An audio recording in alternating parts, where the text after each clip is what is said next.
अच्छे आएंगे सीधे मेट्रो पे अच्छे आएंगे सीधे मेट्रो का बोले कि मेट्रो में मिलती है।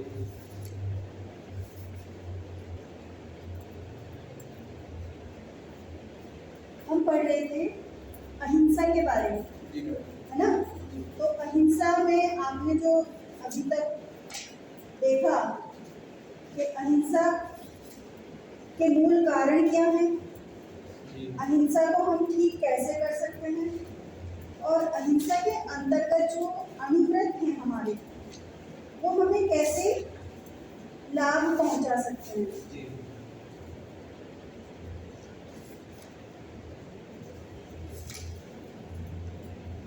स्वस्थ समाज की संरचना कैसे कर सकते हैं, अहिंसा का अल्पीकरण कैसे होगा, है ना? जी जी ये सब हमने पढ़ा था। अनुव्रत रख के अच्छा करो। और मैम पेज नंबर कौन सा? पेज नंबर था ये 83। हिंसा की जड़ क्या है और उस जड़ का निवारण कैसे होगा? हिंसा की जड़ हम्म, हिंसा स्वयं प्रवृत्ति नहीं है, एक परिणाम वो प्रतिक्रिया का परिणाम है हिंसा। क्या है? जैसे हम कोई चीज का हिंसा जो है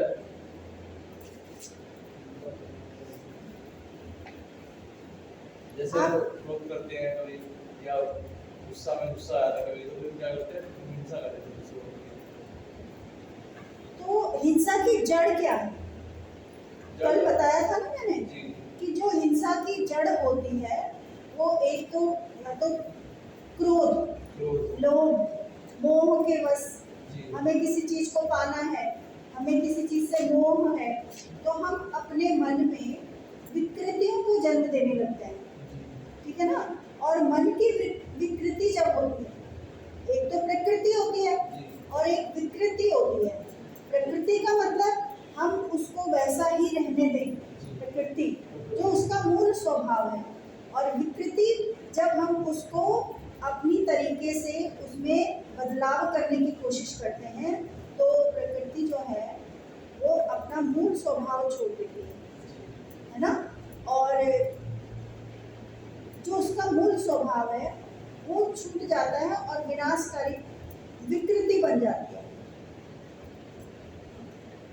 जैसे आपने सुना होगा कभी कभी बरसात में क्या हो जाती है, बाढ़ आ जाती है ना? और पानी होता है इतना, चारों तरफ पानी भरने लग जाता है, उससे कई कई राज्यों में बहुत ज़्यादा क्या होता है, नुकसान होता है, तबाही हो जाती है, लोगों के घर टूट जाते हैं, सारे बह जाते हैं, गांव के गांव नष्ट हो जाते हैं। तो वो क्या है, प्रकृति का विकृति में चेंज हो गया, है ना?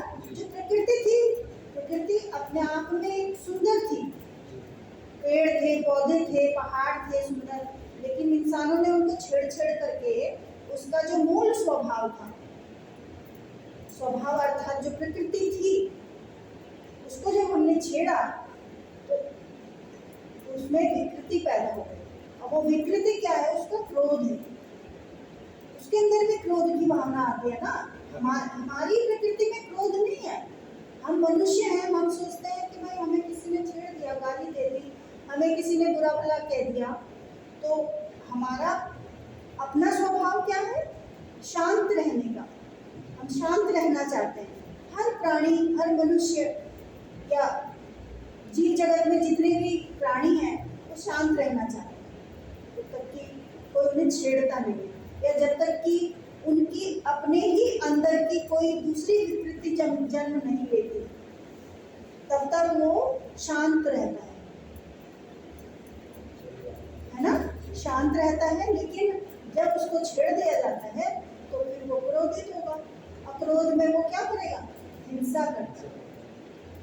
हिंसा की जड़ है, हाँ, क्रोध होता है, और लोभ भी, उसके पीछे लोभ, उसके पीछे मोह, बहुत सारी चीजें हमें ऐसा हमारे अंदर क्रोध जगाने के लिए बहुत सारे कारण मिल जाते हैं। हम किसी से मोह करते हैं बहुत ज्यादा, किसी को किसी से प्रेम हो जाता है ना? एक तरफा प्रेम हो जाता है जब, तो वो भी मोह है उसका कारण, केवल अपने बारे में सोच रहे हैं कि मुझे ये मिल जाए या मैं इससे प्रेम करूं। तो जब ऐसा नहीं होता, सामने से कोई वैसी ही फीलिंग्स नहीं आती, वैसी प्रतिक्रिया नहीं आती, तो वो मोह जो है क्रोध का कारण बन जाता है। तो क्रोध उत्पन्न होगा, है ना। कभी कभी लोग बहुत कांड कर देते हैं इन परिस्थितियों में। भाई किसी को अगर किसी से किसी को लगाव हो गया और उसको वो नहीं मिल रहा है, तो फिर क्या करता है, उसको नुकसान पहुंचाने की कोशिश, है ना, छेड़छाड़ करता है, फिर भी बात नहीं बनी तो मारने की कोशिश कर देता है। इतने कांड हो जाते हैं, तो वो भी हिंसा है। उसके पीछे सबसे पहला कारण था मोह। मोह ने क्रोध को जन्म दिया और क्रोध के कारण हिंसा हो। तो इस तरह से हिंसा की ये सब जड़ें हैं। हिंसा की मूल जड़ है क्रोध है। क्रोध है। क्रोध, मोह, लोभ। हाँ, और ये जहां से भी उत्पन्न होंगे, जहां से भी उत्पन्न होंगे, वहां हमको काम करने की जरूरत है। और काम करने की क्या जरूरत है कि सबसे पहले तो अपने मन की विकृतियों को दूर कर देना है। क्रोध आना शुरू हुआ तो समझ लेना है, जान लेना है कि नहीं, एक कारण, जिस कारण से क्रोध आ रहा है उस कारण को समझने की जरूरत है। अगर हम प्रकृति को छेड़ेंगे नहीं,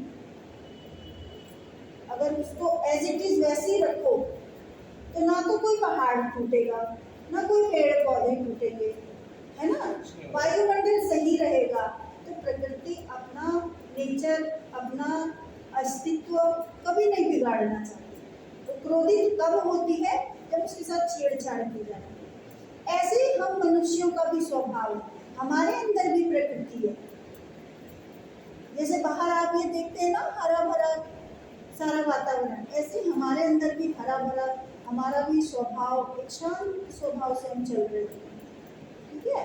लेकिन कभी कभी परिस्थितियां ऐसी होती है, कोई हमें छेड़ता है, कोई हमें बोलता है, कोई हमारी शांति को खराब करना चाहता है, कोई हमें नुकसान पहुंचाना चाहता है, तो हमारे अंदर भी वो क्रोध पैदा होता है और उस क्रोध के कारण ही कोई हिंसा उत्पन्न होता है। तो ये हिंसा की जड़ है। फिर कहते हैं कि इसका निवारण क्या है। तो आचार्य श्री महाप्रज्ञ जी कहते हैं, आचार्य जी का नाम महाप्रज्ञ। हाँ, आचार्य जी का नाम आचार्य महाप्रज्ञ जी कहते हैं, ये इनको उपाधि मिलती है। जैनियों में क्या होता है ना, फिर इनके नाम हट जाते हैं या नाम होते भी है तो उनके ही द्वारा दिए हुए अलग नाम होते हैं। महाप्रज्ञ नाम है, इसलिए रखा हुआ है। हाँ, इनकी उपाधि भी है और नाम भी इनको ऐसे आचार्य महाप्रज्ञ। ऐसे तो इनका जो आचार्य है वो लोग पहचानते हैं, समझ में वही वाले बैठने वाले आचार्य। अगर ये कैसे ये उपाधि है कोई, तो लोग तो कंफ्यूज रहते हैं कि कौन से महाप्रज्ञ यूज करते हैं, क्योंकि लाइन दर लाइन आते हैं ना आचार्य तो ये इनका एक उपाधि के तौर पे इनकी कोई ये नाम से ना इनको कोई वो नहीं होता जाता। जैसे शंकराचार्य की तरह है। हाँ, इनको नाम, इनको तो नाम, पद, प्रतिष्ठा, इन सबसे दूर, ठीक है ना। आप किसी भी साधु को स्वामी बोल दीजिए, आप किसी भी साधु को सज्जन, मतलब कुछ भी आप कह सकते हैं, महाराज जी कह सकते हैं आप, है ना। तो अब उस संस्था में जब कोई होते हैं तो वो उनको नाम दे देते हैं, उपाधि दे देते हैं, लेकिन वो उन चीजों से अलग रहते हैं वास्तविक रूप से। तो ऐसे ही आचार्य श्री महाप्रज्ञ जी जो इसमें है जीवन विज्ञान में, ये हिंसा और अहिंसा दोनों मनुष्य के भीतर है।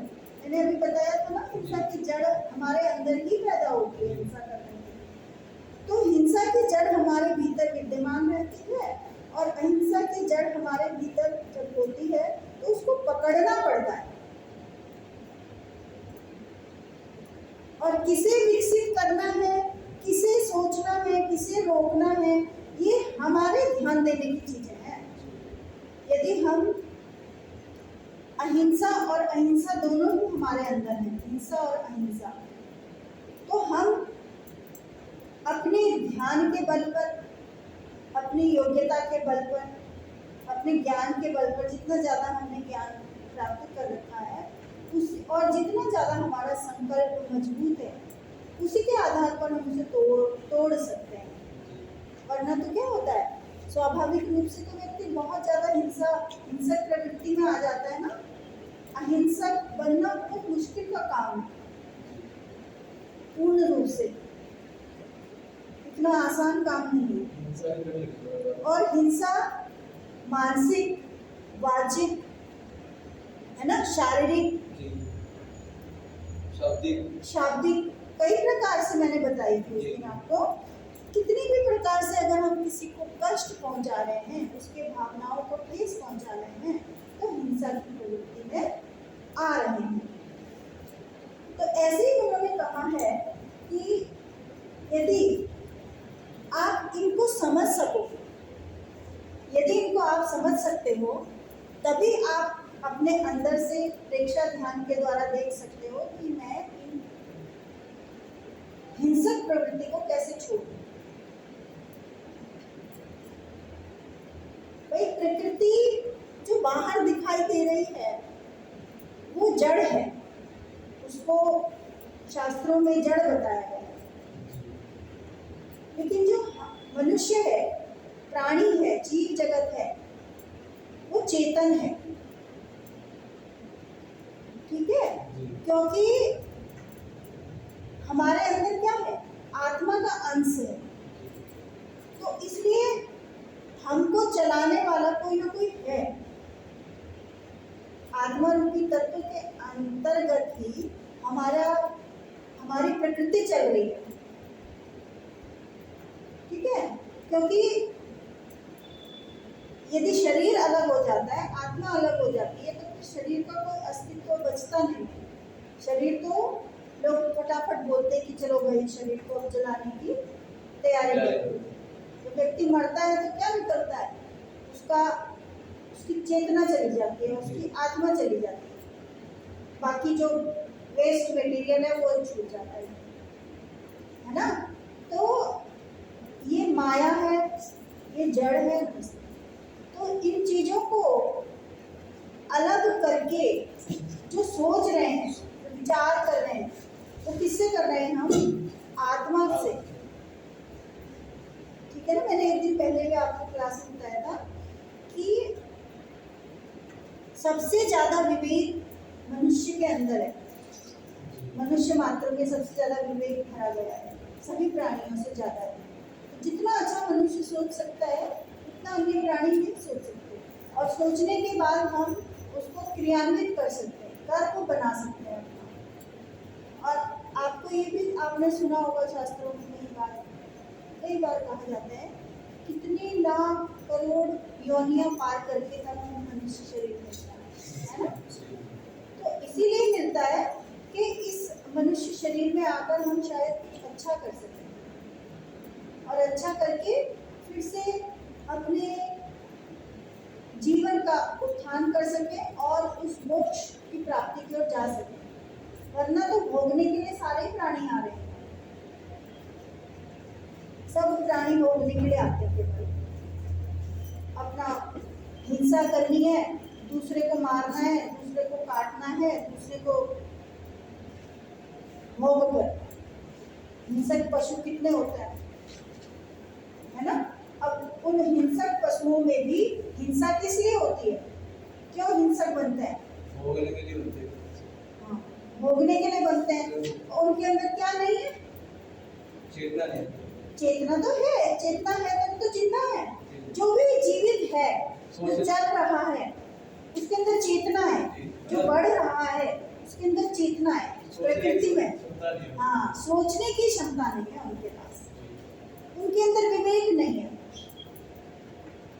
वो बस अपनी आवश्यकता देखते हैं और आवश्यकता की पूर्ति के लिए वो कुछ भी कर लेते हैं। जैसे शेर होता है, बाघ होता है, हिंसक प्राणी जो खा जाते हैं जिनको, वो क्या करते हैं, उनकी आवश्यकता है, उनकी भूख। उनको पता ही नहीं है कि हम हिंसा कर रहे हैं। क्यों? क्योंकि वो नहीं जानते, उनके अंदर सोच नहीं है, उनके अंदर विवेक नहीं है। वो नहीं जानता प्राणी कि मैं जो ये कर रहा हूँ, किसी को खा रहा हूँ, ये पाप है या ये पुण्य है, ये क्या है, ये क्यों कर रहा हूँ मैं ऐसा? उनके लिए तो वो भोजन है। भोजन है, क्योंकि उनकी आवश्यकता है। अब भोजन नहीं करेंगे तो मर जाएंगे। और अपने आत्मा को बचाने के लिए हर प्राणी प्रयास करते हैं कि जिंदा रहूं, कोशिश करता है वो जिंदा रहने की। तो जिंदा कब रहेगा? जब वो कुछ खाएगा। अब उसको इतना पता नहीं है कि मुझे क्या खाना है और क्या नहीं खाना है। मतलब क्या खाना है तो भोजन ही खाएगा, लेकिन उसको ये नहीं पता होता कि मुझे हिंसा करके खाना है, दूसरे को कष्ट पहुंचा के खाना है, या स्वाभाविक रूप में खाना है, बिना कष्ट के खाना है। जो जैसी नेचर उसको दी गई है ईश्वर के द्वारा, उस नेचर के हिसाब से, उस प्रकृति के हिसाब से कार्य करता है। लेकिन सबसे ज्यादा सोच किसके अंदर है? हम मनुष्य के अंदर। क्योंकि हम सोच सकते हैं कि हम बुरा काम करके ना खाएं, है ना, हिंसा करके ना खाएं, किसी को दुख तकलीफ पहुंचा के ना खाएं, सात्विकता पूर्वक खाएं, जो ईश्वर से मिलता है उसको खाएं। मतलब जो ईश्वर ने हमारे लिए बनाया है उसको खाएं, उसमें कष्ट नहीं होगा, किसी प्राणी की हत्या नहीं होती, किसी जीव की हत्या नहीं होती।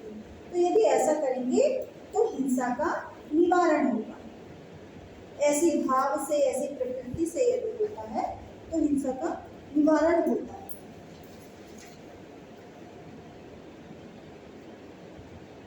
अहिंसा प्रशिक्षण के 4 आयाम हैं।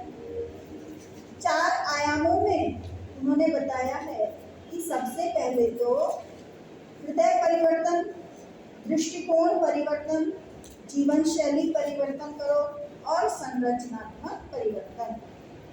हृदय परिवर्तन अहिंसा को अपनाने के या अहिंसा का प्रशिक्षण देने के 4 आयाम होते हैं। सबसे पहला इसमें बताया है इन्होंने कि हृदय परिवर्तन करो। हृदय परिवर्तन कैसे होगा? कोई बता सकता है? हृदय परिवर्तन में ऐसे होगा कि अगर हम समझा दें कि जो क्रोध है, लोभ है, जो विकार है, अगर हम उनको करते हैं तो क्या नुकसान हमारे लिए। हाँ, जब मैम भाव बदलेंगे तो शायद जब हमारी सोच बदलेगी उससे तो हृदय परिवर्तन होगा। यानी अपने भावों को, अपने विचारों को बदलना है। हृदय परिवर्तन का मतलब ये नहीं है उसको आप सीधा सीधा नहीं ले सकते कि हृदय उसका ट्रांसप्लांट कर दो। ऐसा नहीं है हृदय परिवर्तन करना, कहीं आप उसका हृदय निकाल के रख दो कि भाई इसको जो है ना अब अच्छा वाला हृदय है, तो इसका हृदय परिवर्तन, हाँ, उसको अंदर से बदलना है। ठीक है, विचार, सोच, प्रवृत्ति, काम, क्रोध, लोभ, मोह, इन प्रवृत्तियों को हटाकर अच्छी वाली प्रवृत्तियां भरना। अब इसमें लिखा है ये काम कुछ लिखा है इसमें निषेधात्मक भावों का परिवर्तन लिखा है इसमें। हाँ, निषेधात्मक भावों का परिवर्तन, तो इसी से हृदय परिवर्तन होगा। जैसे कि लोभ को, मैं बता क्या नहीं, यही तो बता रहे हैं शॉर्टकट में, उसमें थोड़ा विस्तृत रूप से लिखा है, हम आपको ऐसे बता रहे हैं संक्षिप्त रूप में कि सबसे पहले लोभ को छोड़ दो। ठीक है, उससे क्या परिणाम निकलेगा कि अधिकार की मनोवृत्ति दूर हो जाएगी। तो भाई लोभ करता है कोई, तो लोभी व्यक्ति ये सोचता है ना कि ये मेरा हो जाए, जी, अधिकार जमा दो, अधिकरण कारक। अधिकरण कारक क्या? बेपेपर या मेरा। मेरा क्यों बोलते हो भाई आप? मेरा मेरा है ना, छोड़ दो, अपना अधिकार मत जमाओ उसमें। दूसरा भय, शस्त्र निर्माण और शस्त्र प्रयोग। ये जब शस्त्र निर्माण का प्रयोग या शस्त्र का प्रयोग खत्म हो जाएगा, यानी शस्त्र कहीं रहेंगे ही नहीं, तो भय भी खत्म होगा। ठीक है, लोग किससे डरते हैं कि भाई हमारे ऊपर कोई वार ना कर दे। जब ऐसे भय की प्रवृत्ति रहेगी और अहिंसा यदि हृदय परिवर्तन हो जाएगा, तो फिर आपको भय नहीं रहेगा ना, भय खत्म हो जाएगा आपका। जी यानी एक मैं अपने आप को परिवर्तित कर दूं और तुमने अपने आप को परिवर्तित कर दिया, तीसरे ने भी अपने आप को परिवर्तित कर दिया, हृदय परिवर्तन। तो फिर शस्त्र की आवश्यकता है नहीं है। तुम मेरे साथ अच्छा व्यवहार करोगे अपना हृदय परिवर्तन करके, और मैं आपके साथ अच्छा व्यवहार करूंगी। तो हमारा जब दोनों का हृदय परिवर्तन हो गया, सबका हृदय परिवर्तन हो गया, तो शस्त्र किस काम आएगी? शस्त्रों की कोई आवश्यकता रहेगी नहीं रहेगी, कोई किसी को नहीं मारेगा। तो क्या दूर होगा? भय दूर होगा। इसके बाद वैर और विरोध की भावना। तो आपको इसमें क्या करना है? प्रतिरोध की मनोवृत्ति को दूर करना है, ठीक है ना। जब हमारा कोई वैरी नहीं होगा, यानी हमारा कोई दुश्मन ही नहीं होगा, हम किसी को दुश्मन नहीं मानेंगे, यानी हम आत्मवत व्यवहार करेंगे हर किसी से, कोई हमारा दुश्मन नहीं है। सब कुछ परमात्मा के अंश हैं। मेरे अंदर जो है उसका वो भी अंश है, तुम्हारे अंदर उसका ही अंश है। तो मैं तुम्हें क्यों कष्ट दूँ? यानी मैं अगर तुम्हें कष्ट देने की कोशिश करूंगी, यानी उसके अंश को कष्ट देने की कोशिश कर रही हूँ, तो साक्षात उनको कष्ट देने की कोशिश कर रही हूँ, भगवान को परेशान कर रही हूँ, उस परमात्मा के अंश को परेशान कर रही हूँ। तो यदि मेरे अंदर ये भाव आ जाएगा तो मेरा दुश्मन नहीं बनेगा कोई, मैं किसी को दुश्मन मान ही नहीं सकती। उस परमात्मा का अंश आत्मवत, मतलब अपनी आत्मा सोचो कि जैसे मैं एक अंश हूँ वैसे दूसरा भी अंश है, और जब सभी हम अंश हैं तो फिर दुश्मन कौन है हमारे? कोई भी नहीं है। तो जब ये वैर वाली विरोध वाली भावना खत्म हो जाएगी तो इससे परिणाम क्या निकलेगा कि प्रतिरोध की मनोवृत्ति दूर होगी।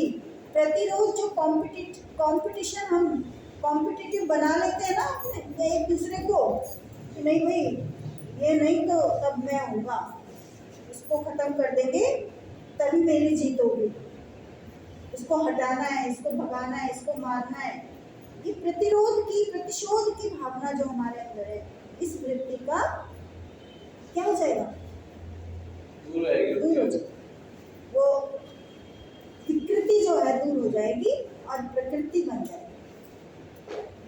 उसके बाद क्रोध आता है। क्रोध में क्या है? हृदय परिवर्तन जब होगा तो क्रोध अपने आप दूर हो जाएगा, है ना। यदि हम हृदय परिवर्तन करेंगे तो क्रोध की भावना ही नहीं रहेगी। हिंसा, जब भी हिंसक होने का समय आएगा हम अपने क्रोध को सबसे पहले दूर करेंगे, ये क्रोध ही नहीं करना है। तो क्रोध नहीं करने से कलहपूर्ण सामुदायिक जीवन बनेगा, कोई किसी के ऊपर क्रोध नहीं करेगा, है ना। हर परिस्थिति को प्रेम पूर्वक, हर परिस्थिति को समझने की कोशिश करेंगे और दूसरे को भी समझाने की कोशिश करेंगे, तो क्रोध उत्पन्न नहीं होगा। और जब क्रोध उत्पन्न नहीं होगा तो कलह भी नहीं होगा आपस में। कलह किससे होता है? क्रोध करने से। भाई पहले एक आदमी को क्रोध आया, उसने किसी को अपना गुस्सा दिखाया, तो सामने वाले पे भी सहन शक्ति नहीं थी, उसने और ज्यादा दिखा दिया, तो कलह उत्पन्न हो गया। फिर उन दोनों को देख के तीसरा उनके बीच में आया, उसने अपना और ज्यादा क्रोध दिखाया, तो सारा ही माहौल क्या बिगड़ गया? पूरा कलहपूर्ण माहौल हो गया। परिवारों में क्या होता है आजकल? ये तो होता है, एक से शुरू होता है क्रोध, है ना। सबसे पहले देखना जब लड़ाई एक से शुरू होगी, फिर दूसरा बोलेगा उसके बीच में, फिर तीसरा सोचेगा मैं शांत करूँ, वो भी कुछ ना कुछ बोल देगा, और तब तक जो है ना परिवार में इतना कलह हो जाएगा, सहनशीलता खत्म है, तो तब तक क्या हो जाएगा? पूरे परिवार के अंदर पूरा हल्ला हो जाएगा, और फिर तब तक जो ना हिंसापूर्ण स्थिति आ जाएगी, कोई उठा के कुछ मार ही देगा। किसी ने और कुछ नहीं तो पापा ने बच्चे को थप्पड़ मार दिया, पत्नी को थप्पड़ मार दिया, पत्नी ने उठाया बच्चे को मार दिया, तो हिंसक माहौल बन गया। कहने का मतलब क्या है? हिंसा जन्म ले। तो यदि हम एक ने भी क्रोध किया, किसी भूलवश यदि क्रोध उसने नहीं संभाला अपना, तो दूसरे को संभालना पड़ेगा। हृदय परिवर्तन हुआ है तो जिसका भी, माना आप एक ये जीवन विज्ञान पढ़ रहे हो, यदि आप अपने परिवार में पढ़ के गए हो कि हृदय परिवर्तन करके रखना है मुझे, क्रोध की स्थिति आएगी तो कम से कम मैं संभालूंगा, है ना। अपने अंदर तो कम से कम क्रोध उत्पन्न नहीं होने देगा। सामने वाला क्रोध करेगा, थोड़ी देर करेगा, थोड़ी देर में अपने आप ही शांत हो जाएगा। ऐसा क्रोध तो किसी का भी नहीं होता जो कंटिन्यू चले कई साल। ऐसा कोई क्रोधी हुआ? क्षणिक आता है, और उसको क्षणिक ही संभालना भी पड़ता है। और जिसने नहीं संभाला उसको तो फिर माहौल बन जाता है उसके कारण। और जो समझदार होता है, योगी होता है, ज्ञानी होता है, उस क्षण में चुप रह जाता है। छोड़ो, अभी इसको बोलने दो, थोड़ी देर बाद अपना आप चुप होगा, परिस्थिति बदल जाएगी और हृदय परिवर्तन सबका हो जाएगा। हाँ, तो वही है ना, हृदय परिवर्तन नहीं है। तो अहिंसक बनने के लिए आचार्य जी कहते हैं सबसे पहले हृदय परिवर्तन करके चलो। और जब एक व्यक्ति हृदय परिवर्तन करने लग जाता है, शांत रहना सीख जाता है, तो दूसरे भी शांत रहेंगे, वो भी अपने को सोचेंगे। दूसरा भी सोचता है फिर यार, जैसे ये गुस्से में चुप रह जाता है, मैं भी कोशिश करूँ अपना, हर कोई अपना गुस्सा शांत करने की कोशिश तो करता ही है ना। कोई भी चाहता है इंसान, मनुष्य की मैं गुस्से वाला आदमी बनूं, इस वृत्ति को कोई नहीं चाहता। लेकिन परिस्थितियां जब आती हैं तो हर किसी पर जाती है। तो यदि एक भी शुरुआत करता है, एक ने भी परिवर्तित कर लिया हृदय को, तो उसको देख के दूसरा कोशिश करेगा, तीसरा कोशिश करेगा, तो सबका हृदय परिवर्तन। राइट? अगला कहते हैं वो अहंकार। अहंकार ही हिंसा का कारण बन जाता है, है ना। भाई कोई व्यक्ति बोलता है मैं ही मैं हूँ, सब कुछ मेरे अलावा कोई है ही नहीं, ये भी मैंने किया, वो भी मैंने किया, वो भी मैंने किया, जो जानता हूँ मैं ही जानता हूँ, और तो कोई कुछ जानता ही नहीं। तो ये अहंकार जब कारण बनता है, तो अहंकार के कारण क्या होती है, परिणाम क्या निकलता है, घृणा होने लग जाती है, जाति भेद होने लग जाता है, छुआछूत होने लगता है ना। तो उस वही अपने आप को सर्वोपरि समझेगा, तो फिर उसके मन में ये भावना आ जाती है ये भी गलत है, ये भी गंदा है, ये इससे नफरत करो, इसको कुछ नहीं आता। जाति भेद, छुआछूत, अलाना अलाना, ये सब चीजें उत्पन्न होने लग जाती। और ये किसके कारण है? अहंकार के कारण। और अहंकार जब होगा और ऐसी भावनाएं जन्म लेंगी, तो फिर उससे हिंसा हो जाती है। ऐसा व्यक्ति जो अपने आप को ही सब कुछ समझता है, वही हिंसक बनता है ना। क्योंकि और अगर वो किसी को मारेगा भी नहीं, वो किसी को शारीरिक हिंसा भी नहीं पहुंचा रहा है, लेकिन मानसिक और भावनात्मक हिंसा तो पहुंच रही है ना, उसके मन को सोचो वो कितना दुखी हो रहा होगा जिससे नफरत की जा रही है। उसकी तो हिंसा हो रही है ना, वो तो मर रहा है अंदर से, उसकी भावना मर गई है, उसको तिरस्कृत किया जा रहा है, तो वो मर गया। यानी आपने उसको भावनाओं से मार दिया, आपने शारीरिक रूप से हिंसा नहीं की, आपने अहंकार दिखा के, लेकिन आपने अहंकार दिखाकर उसकी भावना को दबा दिया, भावना को मार दिया, यानी आपने फिर वहाँ हिंसा की। लेकिन जब आपका हृदय परिवर्तन होगा तो आप किसी से नफरत नहीं करेंगे, सबको प्रेम करेंगे, सबको गले लगाएंगे, अहंकार रहेगा ही नहीं। अनेकांतवाद किसलिए बोला है इसने? इसीलिए कहा है ना आचार्य जी ने कि अनेकांत, तुम भी अच्छा है, तुम भी सही हो, तुम भी अच्छे हो, केवल मैं ही अच्छा नहीं हूँ, सब अच्छे हैं, सबको लेके चलना है। अनेकांत, अलग अलग रास्ते से जो जा रहे हैं, मिलना सबको ईश्वर से है, परमात्मा से। तो जब ऐसी भावना रहेगी तो अहंकार खत्म होगा, हृदय परिवर्तन होगा, अहिंसक बनेगा। आगे इसके बाद है क्रूरता। व्यक्ति क्रूर हो जाता है हिंसा में, मानसिक, शारीरिक, भावनात्मक रूप से बड़ा क्रूर। हाँ, क्रूरता तो जिद्दी भावना भी हो जाती है उसमें, है ना। क्रूर हो जाता है, किसी की सुनता ही नहीं है, हाँ। तो ऐसा व्यक्ति जब सुनना ही नहीं है उसको, बस अपनी चलानी है, तो वो भी एक कारण बनता है। क्रूर नहीं होना चाहिए, थोड़ा अपने अंदर सॉफ्टनेस रखनी चाहिए। सॉफ्टनेस बोले तो जैसे मतलब समझने की, हर किसी को समझने की क्षमता रखनी चाहिए, धैर्यपूर्ण तरीके से, कट्टर नहीं होना चाहिए, है ना, कि मैंने जो सोचा है, मैं जो चाहता हूँ ऐसे ही करो, वही करो। तो ऐसी क्रूरता जब होती है वो हिंसा का कारण होती है, और उससे परिणाम क्या निकलता है कि शोषण होता है, दूसरे हत्या हो जाती है परिवार में। ऐसे परिवार में, समाज में आप देखते हो कई लोग बड़े क्रूर होते हैं परिवार के, तो चलानी अपनी चलानी, पूरा परिवार उनको ही फॉलो करता है। यदि इधर से उधर हो गए कोई भी, तो फिर या तो पिटेगा या फिर हटेगा, ऐसी स्थिति पैदा हो जाती है ना। तो समझने की कोशिश करो, वो किसके द्वारा होगा? हृदय परिवर्तन के द्वारा होगा। जब हमने अपना हृदय परिवर्तन कर लिया है तो हम क्रूर नहीं बनेंगे, समझेंगे उसकी परिस्थिति को, वो क्यों, क्या कहना चाहता है, क्या उसकी इच्छा है, उसको हम कैसे समझा सकते हैं। गलत रास्ते पे जा रहा है तो हम उसको सही रास्ते पे कैसे ला सकते हैं, कोशिश करनी चाहिए, प्रयास।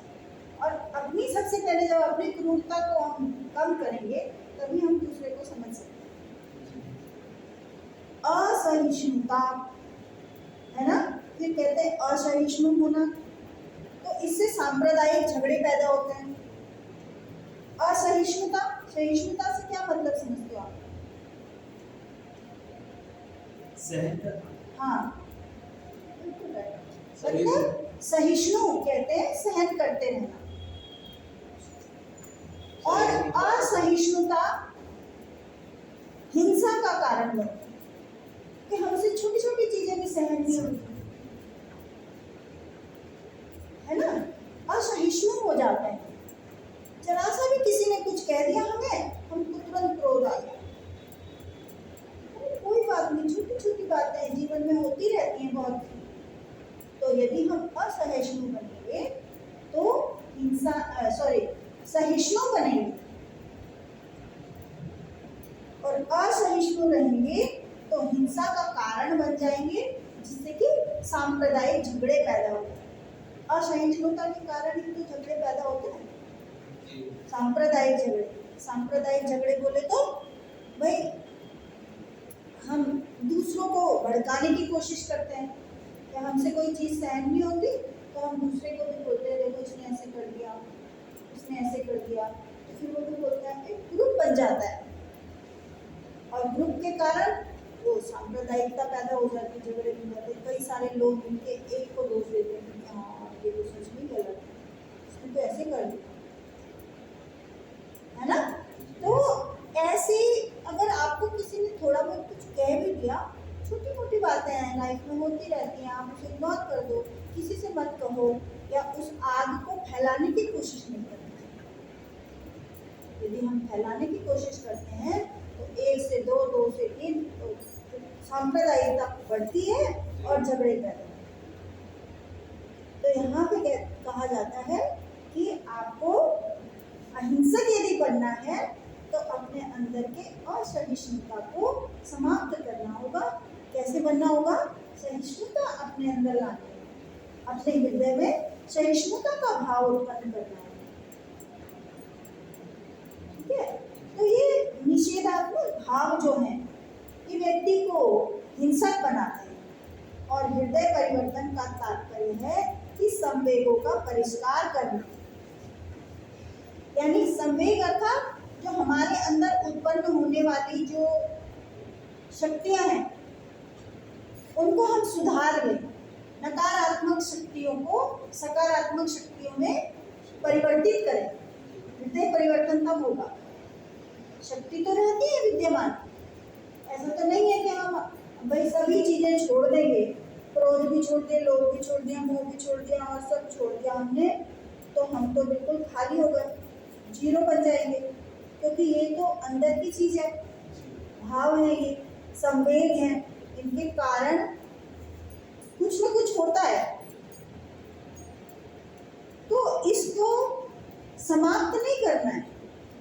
परिवर्तित करना, बुराई को अच्छाई में परिवर्तित करना। ठीक है ना? तो ऐसा यदि करते हैं तो हिंसक प्रवृत्ति खत्म होकर अहिंसक बन जाती है।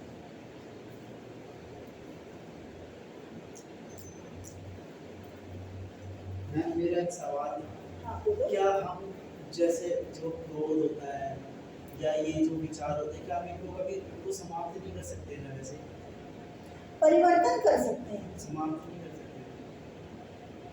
और वही तो बता रहे हैं ना कि क्रोध को समाप्त करके हमें क्या मिलेगा? क्रोध को समाप्त करके प्रेम के रास्ते पे आ जाओ। पर मैं वो कभी ना जैसे जैसे कि मतलब मैं एक एग्जांपल के साथ बताना चाहूँ कि जैसे अगर वो क्रोध को समाप्त कर कर प्रेम की ओर जाता है, लेकिन कई बार प्रेम में भी तो क्रोध आ जाता है या ईर्ष्या आ जाती है, तो वो प्रेम ही नहीं है। प्रेम की फिर अलग परिभाषा है। प्रेम में आपको क्या है? जहाँ पर त्याग है। प्रेम आप किसको कहते हो? प्रेम पकड़ना नहीं है किसी को, पाना नहीं है किसी प्रेम को। कोई निस्वार्थ होता है। प्रेम निस्वार्थ यदि आप कर रहे हो तो वो आपको कभी क्रोध ही नहीं आएगा। आपको अपनी माँ से प्रेम है तो क्रोध आता है माँ के ऊपर, और यदि आता भी है तो क्षणिक आता है और चला जाता है ना? तो इसी तरह से जिससे हमें प्रेम होगा उस पर क्रोध नहीं आता, यानी फिर प्रेम में कहीं ना कहीं गड़बड़ है। प्रेम नहीं हो रहा है वो हमारा, उसमें मोह बना हुआ है। और जब तक मोह न रहेगा तब तक प्रेम पूर्ण नहीं होगा, और मोह रहेगा तो क्रोध भी रहेगा। यदि एक भी विकृति यदि है तो वो दूसरी को जन्म देती है और दूसरी तीसरी को जन्म देती है। ठीक है ना? तो प्रेम करो तो निस्वार्थ करो। जिससे प्रेम कर रहे हो उसको छोड़ दो। यदि तुम्हारा है तो तुम्हारे पास रहेगा, यदि तुम्हारा नहीं है तो ईश्वर ने तुम्हारे लिए कुछ उससे भी अच्छा सोच रखा है।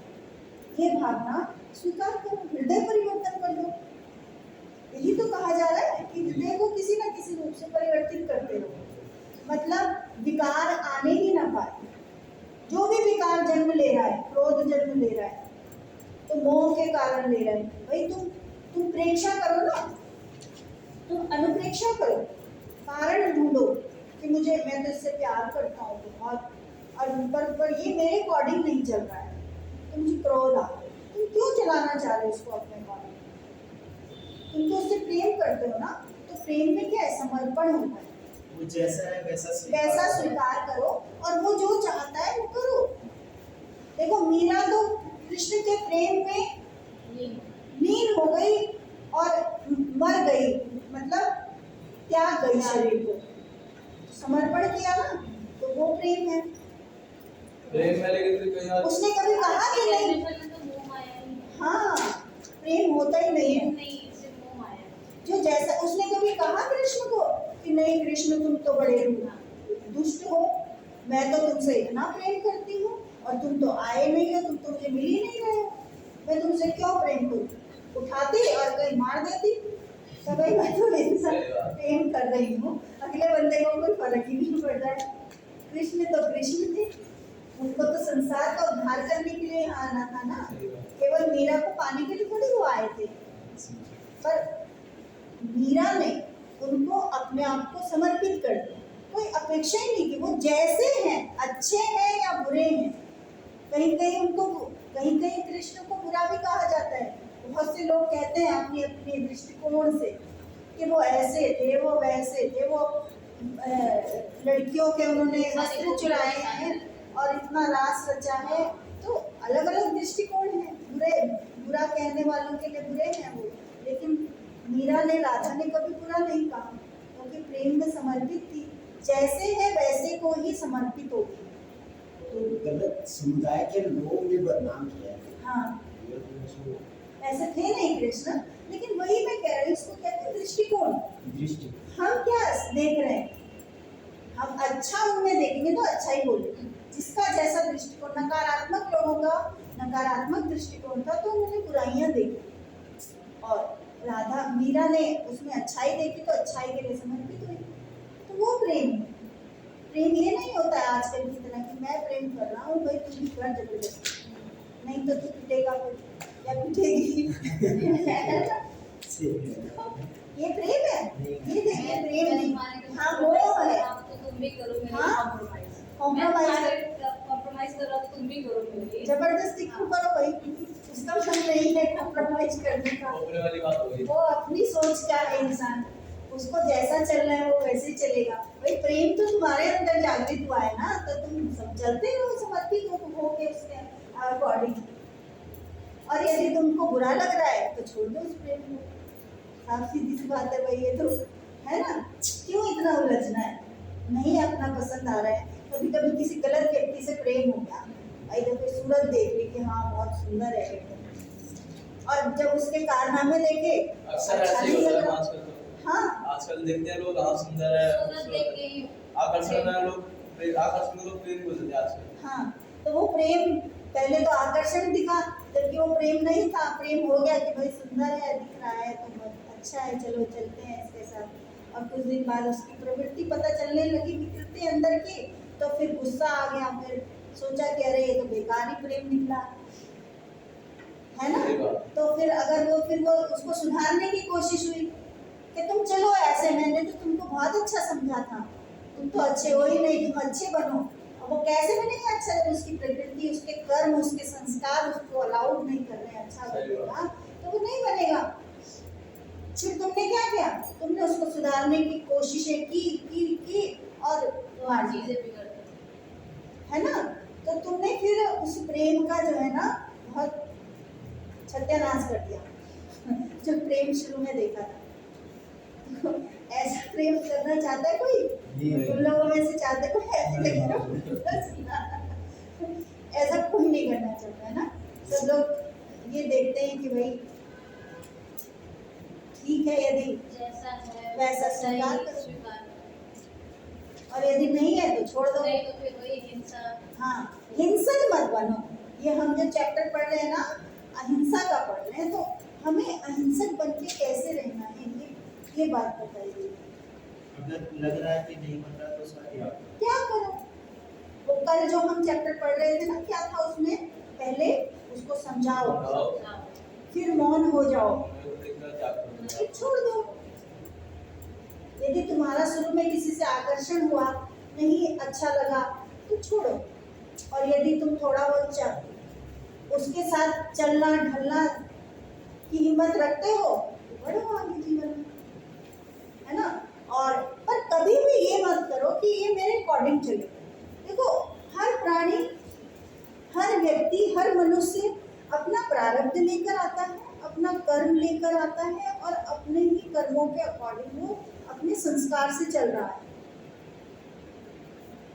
यदि हम उसको जबरदस्ती, जब उसका सीखने का या चेंज होने का, जब उसका खुद का परिवर्तन हृदय होगा, वो खुद ही हो जाएगा।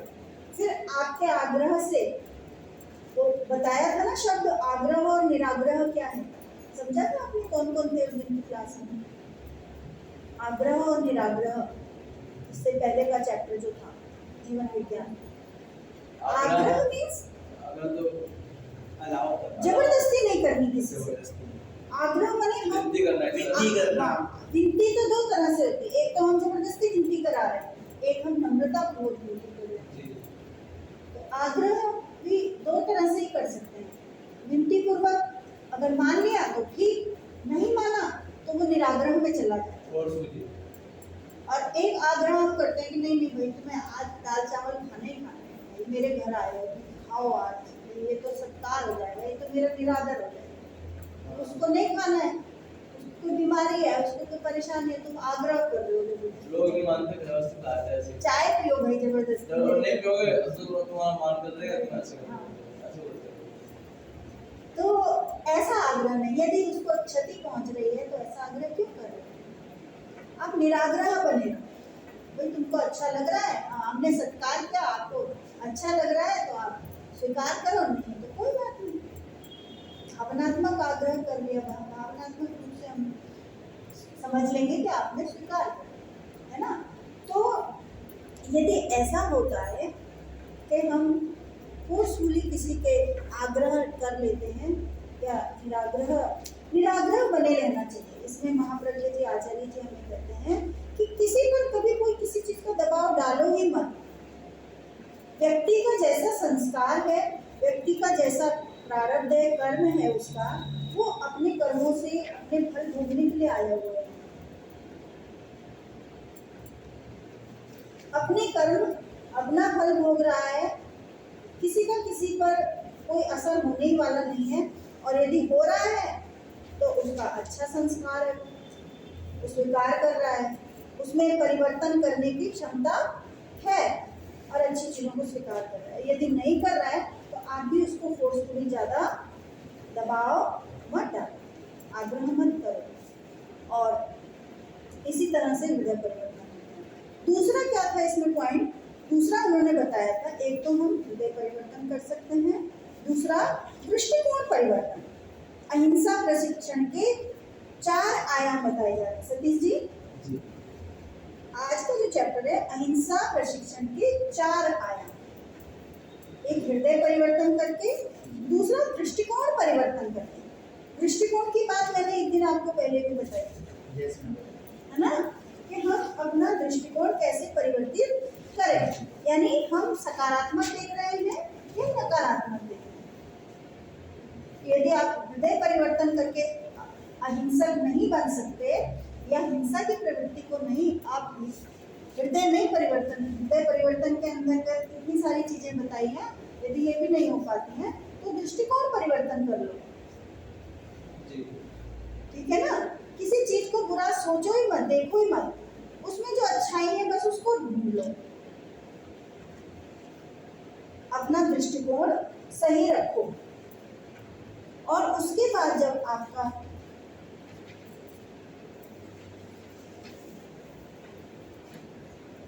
हृदय पर दृष्टिकोण परिवर्तन होगा तो दृष्टिकोण परिवर्तन से आप गलत दृष्टिकोण के कारण मिथ्या धारणाएं, निरपेक्ष चिंतन, एकांगी, इन सब को अपने अंदर जन्म देने लगते हो गलत दृष्टिकोण के कारण। और यदि सही दृष्टिकोण रखोगे तो आप सही बातें सोचने लगोगे, सकारात्मक चीजों को सोचने लगोगे। ठीक है ना, तो ऐसा उन्होंने बताया है। फिर उससे क्या होगा? यदि आप अपने दृष्टिकोण को परिवर्तित करोगे तो आपके जीवन शैली परिवर्तन होगी, जीवन शैली में परिवर्तन होगा। जीवन शैली परिवर्तन करके कैसे, क्या समझोगे इससे? अपने रहने के तौर तरीकों को बदलना। हाँ, वेरी गुड। जीवन शैली को परिवर्तित करो। इसके अंदर उन्होंने बताया है कि विलासिता पूर्ण जीवन नहीं जीना है, आडंबर युक्त जीवन नहीं जीना है। ठीक है ना, अपनी सुविधाओं को जितना हम संयमित कर सकें, संयमः खलु जीवनम, ये भी एक अणुव्रत है। आपने अणुव्रत पढ़े ना, उसमें भी दिया हुआ है वीडियो में, तो उन अणुव्रतों को पढ़ो। उसमें एक अणुव्रत है कि संयमः खलु जीवनम, अर्थात अपने जीवन को संयमित होकर बिताओ। जितना कम चीजों का, जितना संतुलित होकर, जितना संयमित होकर आप जीवन जी सको ऐसे जियो। तो क्या करना है इतना संग्रह कर करके, इतना इकट्ठा कर करके, इतना लोभ कर करके, मिलेगा? कुछ भी नहीं मिलेगा। लास्ट में कैसे जाना है? खाली होकर जाना। कुछ भी नहीं ले जाना है यहाँ से, केवल साथ क्या जाने वाले हैं? हमारे कर्म जाने वाले हैं साथ, और वही हमें भोगने हैं। कुछ यहाँ भोगेंगे, कुछ फिर जो रह जाएंगे भोगने के लिए, उसके बाद फिर वैसा जीवन मिलेगा। ठीक है ना, तो वो कह रहे हैं कि अपने जीवन को इकट्ठा करने में मत लगाओ, साधन इकट्ठे मत करो, कर्म अच्छे इकट्ठे करो। जितने संयमित जीवन रह करके अपने कर्मों को सुधारते हुए इस जीवन विज्ञान को आप पढ़ सकोगे, जीवन को चलाने की सोच सकोगे, उतना आपके लिए क्या होगा, लाभकारी होगा। तो जीवन शैली का परिवर्तन करके हम अपने अहिंसा पथ पर चल सकते हैं। और फिर एक इन्होंने बताया कि व्यवस्था परिवर्तन करें। व्यवस्था परिवर्तन में क्या क्या कर सकते हैं, अपनी व्यवस्था परिवर्तन करो। चौथा आया, इसमें इन्होंने कहा कि व्यवस्थागत परिवर्तन भी आवश्यक है। व्यवस्थाओं को मुख्यतः 3 पहलू होते हैं, एक तो आर्थिक व्यवस्था, सामाजिक व्यवस्था और राजनीतिक व्यवस्था। आर्थिक व्यवस्था में क्या है कि आर्थिक व्यवस्था के परिवर्तन की भूमिका को समझने के लिए अर्थ की प्रकृति में ही हिंसा हो जाती है। यानी अर्थ मीन्स माया, शक्ति, पैसा। अभी तो परसों तो पता है, 2-3 दिन पहले की क्लास, शक्ति बटोरने की कोशिश करते हैं। अब वो शक्ति चाहे पैसे से आए, चाहे हमारी शारीरिक शक्ति से आए, हम क्या चाहते हैं, मजबूत होना चाहते हैं, शक्तिशाली बनना चाहते हैं, है ना। तो उसके लिए हम क्या करने लगते हैं, दूसरे की हिंसा, शोषण करते हैं उसका, किसी का मानसिक रूप से, किसी का शारीरिक रूप से, किसी का कैसे करके हम दूसरे को हिंसक बन के, राक्षस बन के हम दूसरे का शोषण करते हैं। और फिर आर्थिक मजबूत बनने की कोशिश करते हैं। तो वो कहते हैं, आचार्य जी कह रहे हैं कि आर्थिक व्यवस्था को ठीक करो, आर्थिक व्यवस्था में परिवर्तन करो। कैसे होगा भाई, इतने सारे जो कारण बताए हैं अभी, जैसे किसी का शोषण मत करो, किसी को हिंसा मत पहुंचाओ, है ना, किसी का बहुत अधिक विलासितापूर्ण, यदि सबसे बड़ी बात होती है, हम आर्थिक व्यवस्था क्यों मजबूत करना चाहते हैं, अपनी विलासिता के लिए, अपने सुख के लिए, है ना, कि हम भाई ज्यादा धन कमाएंगे, ज्यादा दूसरों को परेशान कर करके बहुत इकट्ठा कर लेंगे, तो क्या होगा, हम थोड़ा अच्छे से रहेंगे, फिर हमारे पास जो सारी सुख सुविधाएं होंगी ना, तो शायद दुख ही नहीं आएंगे। तो भूल जाता है कि दुख दूसरे के आते हैं। अंदर शरीर में जब एक भी गांठ पैदा हो जाती है ना, तो वो दुख कितना देती है ना। बाहर का तो हम देख सकते हैं, लेकिन शरीर के अंदर का हमें पता ही नहीं होता क्या चल रहा है। तो व्यक्ति कितना बड़ा मूर्ख होता है, व्यक्ति समझ नहीं पाता चीजों को समझना ही नहीं चाहता, सारे चीजों में उलझ जाता है। हाँ, अंदर देखते हैं कि क्या है। हाँ, लेकिन व्यवस्थापक कौन है, ऊपर बैठा हुआ है।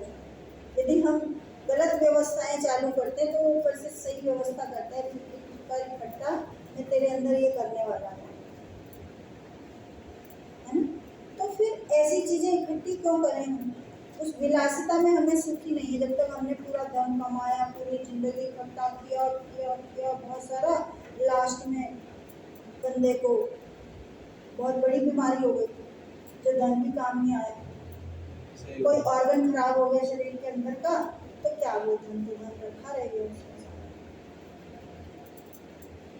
लेकिन यदि संयमित जीवन जीता, कम खाता, दूसरों को पीड़ित नहीं करता और अपनी विलासिता के बारे में अपना मानसिक संतुलन खराब नहीं करता,